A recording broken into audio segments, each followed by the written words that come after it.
This is CBC Vancouver News.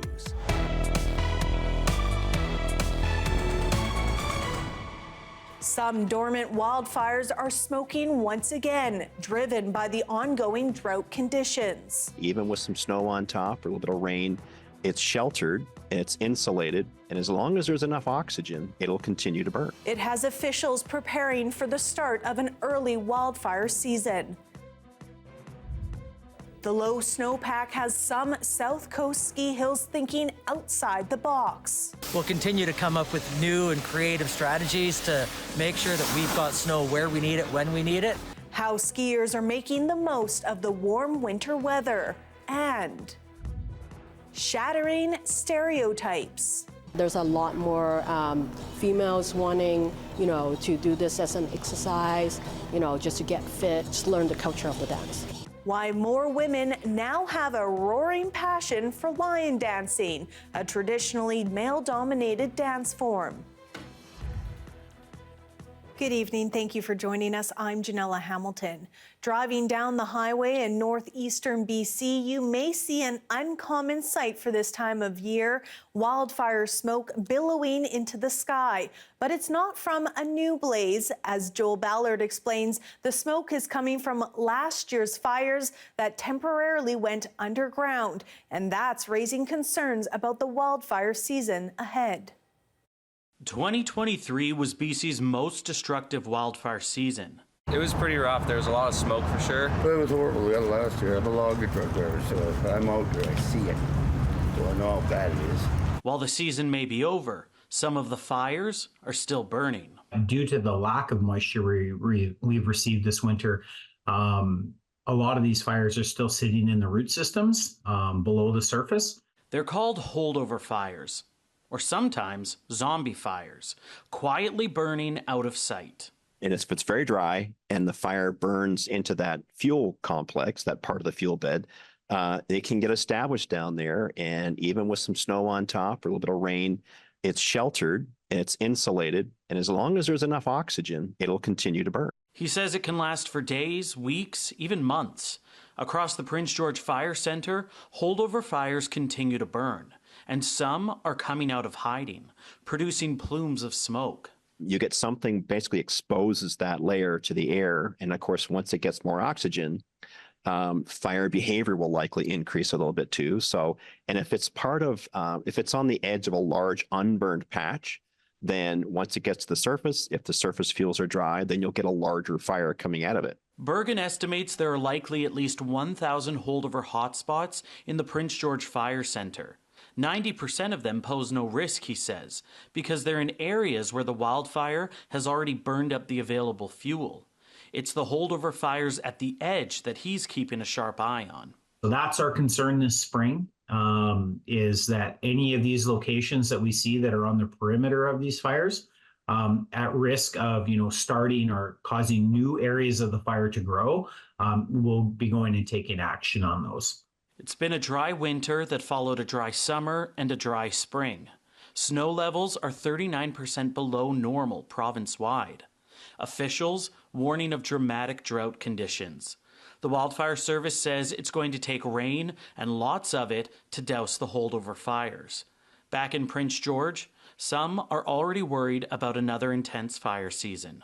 With this weather we're getting, I'm feeling it's going to be pretty bad, like fires basically everywhere. The Wildfire Service says fire crews officially begin onboarding for the new season at the end of the month.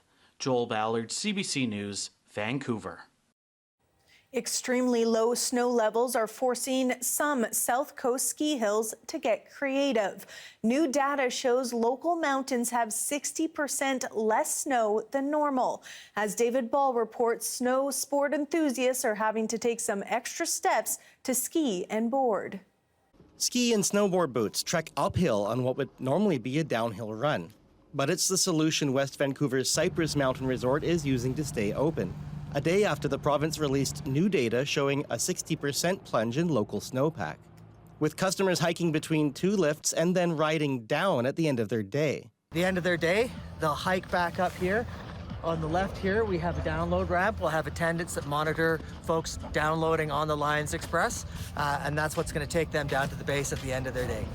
The mountain's lowest slopes completely barren. Streams flow across runs normally thick with snow.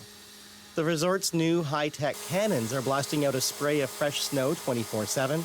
Davies says millions of liters are pumped into the hills runs every night. That's let them also open their beginner's lift and a single run near the base for lessons. He plans to open a run from top to bottom Saturday.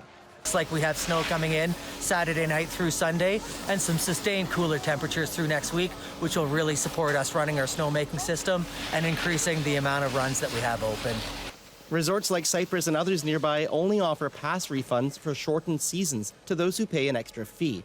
The very limited terrain and warm conditions haven't stopped skiers and boarders, though. Not so much snow, but we are excited.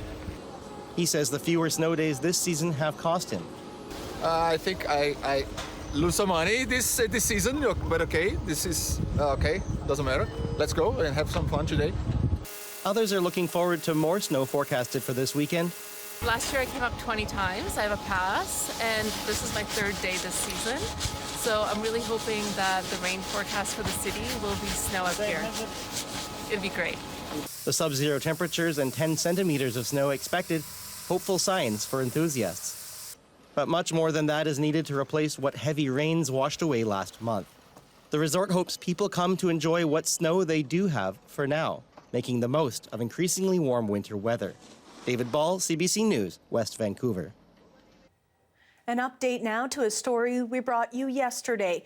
After being told they were banned from Vancouver's Lunar New Year parade this weekend, parade organizers say an LGBTQ+ group and a group advocating against gentrification will now be allowed to march. The groups, Chinatown Together and Lunar New Year for All, had previously been barred from participating. The organizing committee now says letters have been sent to both groups approving their involvement in Sunday's parade. They didn't give any reasons for the reversal. Melody Ma with Chinatown Together says the two groups have yet to receive a formal invitation, and both are seeking a public apology from parade organizers. Initially, the committee had told Chinatown Together it couldn't march because of a ban on, quote, political activism.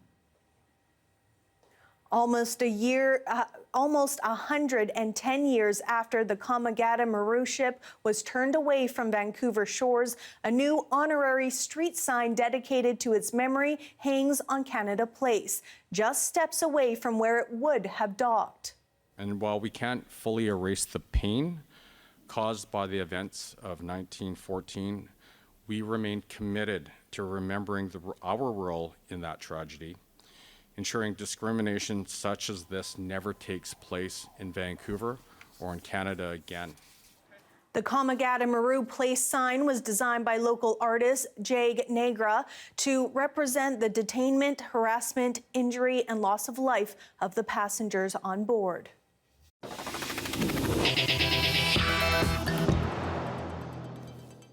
BC's police watchdog has completed a review of the highway tractor chase in Surrey last fall that led to one man with serious injuries.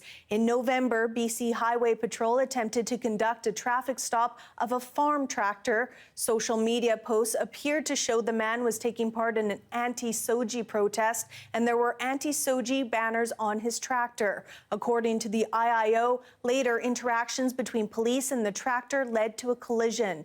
During the vehicle rollover, the man was ejected from the tractor, sustaining serious injuries. The IIO has determined no officer committed an offense during the interactions. Conservative leader Pierre Poilievre was in Surrey today promising to crack down on extortion. This is a common sense plan. Common sense is our business in the Conservative Party. Our approach is very simple. Axe the tax, build the homes, fix the budget, stop the crime. He says if elected, his party would establish a mandatory jail sentence of 3 years for people convicted of extortion and 5 years minimum if the criminal was found to be acting for a gang or organized crime. The host of a YouTube hunting show has been fined more than $30,000 for illegal poaching in BC and Alberta. That's according to wildlife officials in both provinces. Michelle and Lynn Beaulieu pleaded guilty to 2 counts in BC and several more in Alberta. I am guilty of these offenses, but I would like a chance to explain exactly what happened and what led to these convictions, because none of this was done with malicious intent. Bo Liu hosts Alpine Carnivore, which airs on Wild TV and YouTube. Wild TV says it was deeply disturbed and has removed all Alpine Carnivore content from its programming. The couple are both banned from hunting for 1 year. According to court records in BC, they are also facing 4 more charges combined in court next month. And in Ottawa today, the Supreme Court has unanimously upheld the Trudeau government's Indigenous child welfare law, dismissing Quebec's appeal. The landmark ruling affirms Indigenous peoples' jurisdiction over child and family services. The BC Aboriginal Child Care Society says it was thrilled by the ruling, adding it demonstrates Canada's commitment to truth and reconciliation. So that's hugely important because that will absolutely make impactful change, not only for our nations, not only for our children now, but for those not yet born. Bill C92 became law in 2019. However, the Quebec government opposed the law, arguing Ottawa overstepped its legislative authority and infringed on provincial jurisdiction. Some experts argue while the decision is limited to self-government and child and family services, it may set the stage for the federal government to recognize self-government rights through legislation in other areas. After the break, how Amazon resellers are making big bucks selling items from thrift stores and why some people are not okay with it. Stay with us.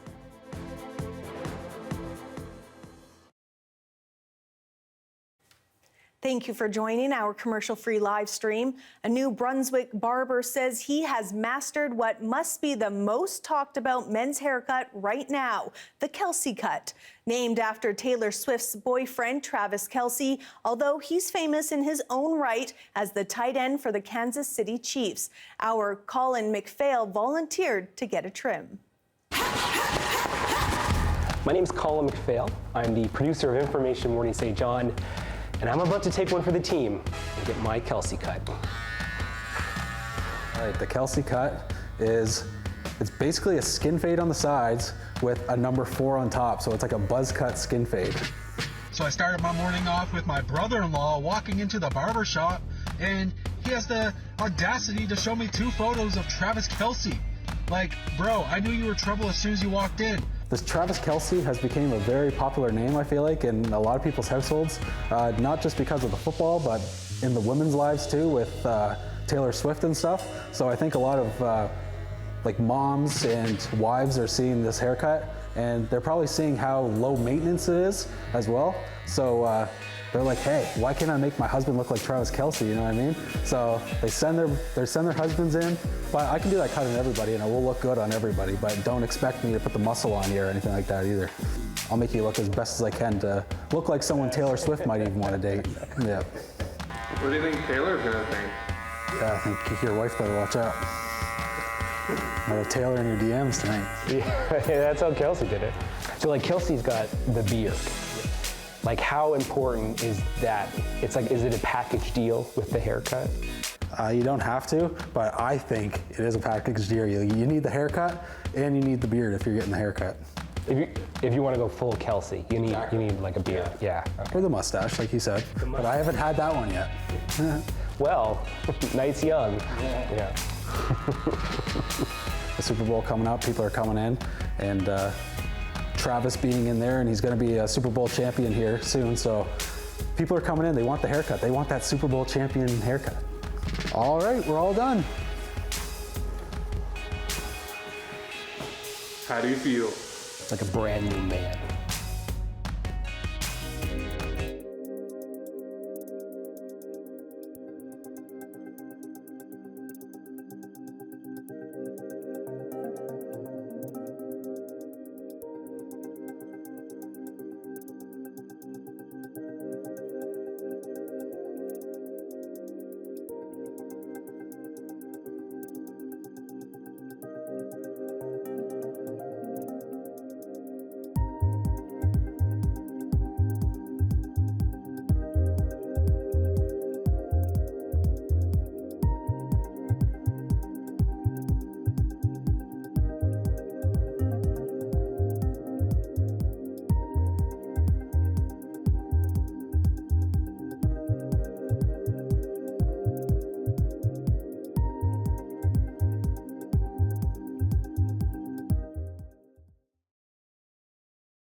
Making profit on a budget. That's what many people are doing as Amazon resellers. They go into thrift stores and scan board games, DVDs, and other items using an app to see what their original worth was. They buy items for cheap and sell them for as much as 10 times or more in cost. Take a look at some examples that are garnering thousands of views on YouTube. What's up, everybody? I just left Goodwill and found a bunch of stuff here that's gonna make me probably about $100. I would say $150 profit, $125 profit. All right, I got my scanner out. Let's hit that barcode up and see if something pops up. Star Wars Battleship could be good. It's only $1. Is it really? $1.99. So it's only $1. We'll scan that in, see if this is worth anything. It might be. Where's the barcode on this guy? There's the barcode. Let's see. All right, so I just scanned in the Star Wars Battleship, and take a look at this. Brand new. This game is selling for $90. Used, $60.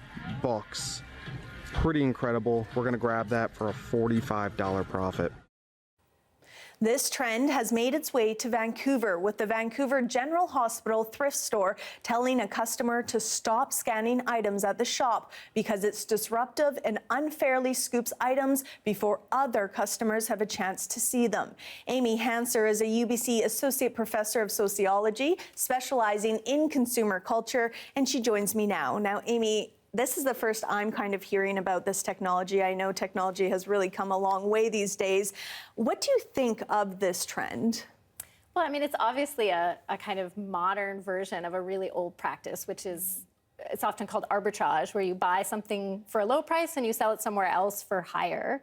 And that's what basically these people are doing. It's not, in some ways, it's not that different than if you go to an antique store where they've collected a whole bunch of things, probably from estate sales and things like that, and then they curate the collection and sell it at a higher price. So it's not a new practice in that sense, but the internet, the app that allows you to like quickly find out ostensible value makes it so that you can identify things you could resell. And then, of course, platforms like Amazon or other resale platforms like eBay allow people to quickly sell potentially these items. So why do you think people are even doing this? Why be an Amazon reseller these days? It's a fascinating question. I suspect people are just making a little bit of extra money. I think it's not a full-time income sort of thing. There's a lot of risk involved when you acquire these things, and then they're not out, it's not a huge capital outlay, but you hold on to this stuff until someone buys it. So I think it's people who probably like looking for things like this and then reselling them. They find it interesting and it's a challenge, and I suspect that's what it is. Yeah, and kind of make it a bit of a game. Yeah, See what you can find. It's like maybe you like shopping more than you can actually possess all these belongings, so pass them on to other people as resale items. Now, what do you think of thrift stores telling people they can't scan items? Is there an argument on both sides as to why this technology would be good and also bad? I mean, I think that there's really different ways to look at this, and the particular instance of a charity thrift shop and the manager taking offense at somebody who's clearly using the thrift shop as like sourcing for their business.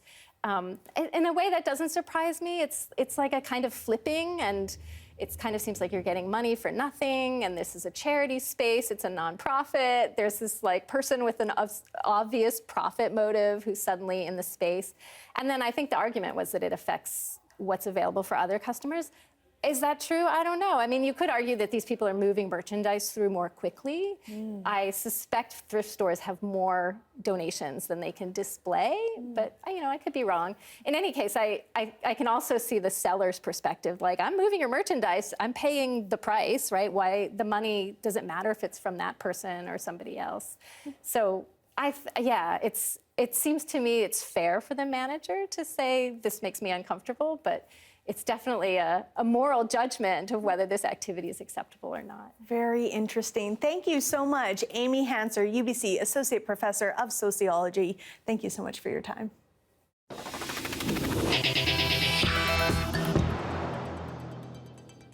Tomorrow marks Lunar New Year, and as Benit Brach reports, more women are breaking ground in the ancient art of lion dancing, typically dominated by men.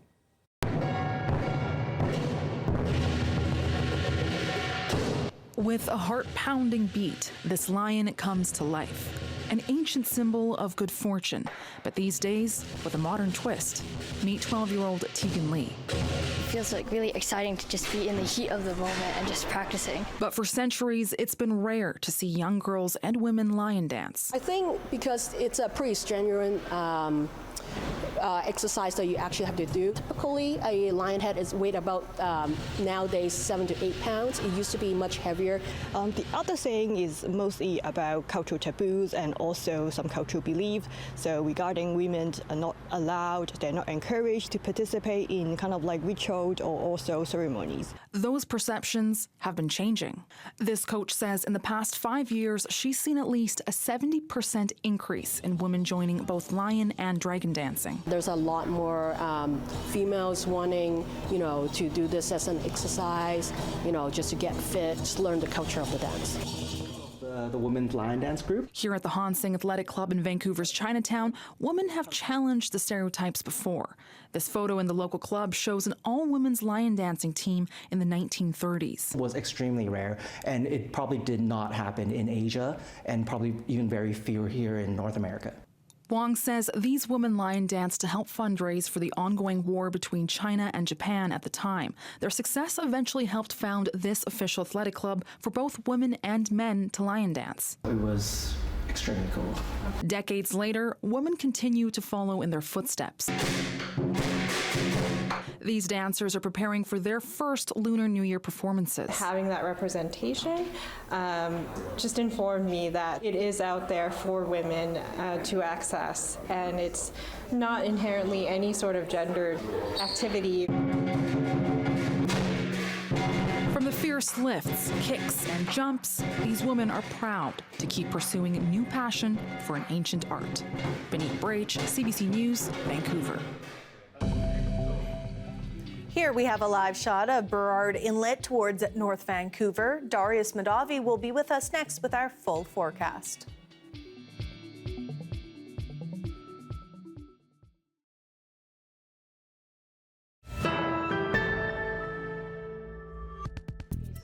The really cool thing about immersive virtual reality simulation is that it gives immediate feedback to the learner. So it gives you a score and it tells you what you did well, what you need to improve on, so you get that immediate analytics. If they wanted to do the pathway program to become a registered nurse, prior to this program, they would have to relocate or travel to Fredericton. This way, they don't have to do that. So it's really supporting those learners who want to stay in their home community, can't leave their home community. It's keeping the resources in those communities and building capacity there. This is in no way, shape, or form to replace practical. It is to work alongside with practical. It's not to say, oh, you've done VR simulations through doing a catheter and all these different labs, and now you know how to do it. That's not what it's there for. It's for when they perform those labs online, they also have to do the physical lab session for the stuff that they're doing online. So it's not to replace it in no way, shape, or form. Good. Yeah, I did ask you how you want to. Overall, I would say that the response is positive. We've had sessions where students are encouraging other instructors and other students to try it. So when you see that happening, you know it's a good thing. So if you turn, then you'll see George. Yeah. We really feel like we're pioneering, and we're becoming much more comfortable with the technology, and working with Spectral, the spatial computing lab here at UNB, we think the possibilities are just endless.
Hey, I'm Rohith Joseph. Vibin' is the new show all about discovering great new songs and fresh artists from across BC and beyond.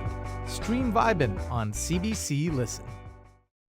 The weather update is brought to you by Direct Buy Furnace. To cool and clean the air in your home, call Direct Buy Furnace. Installing Trane, the most reliable heating and cooling brand.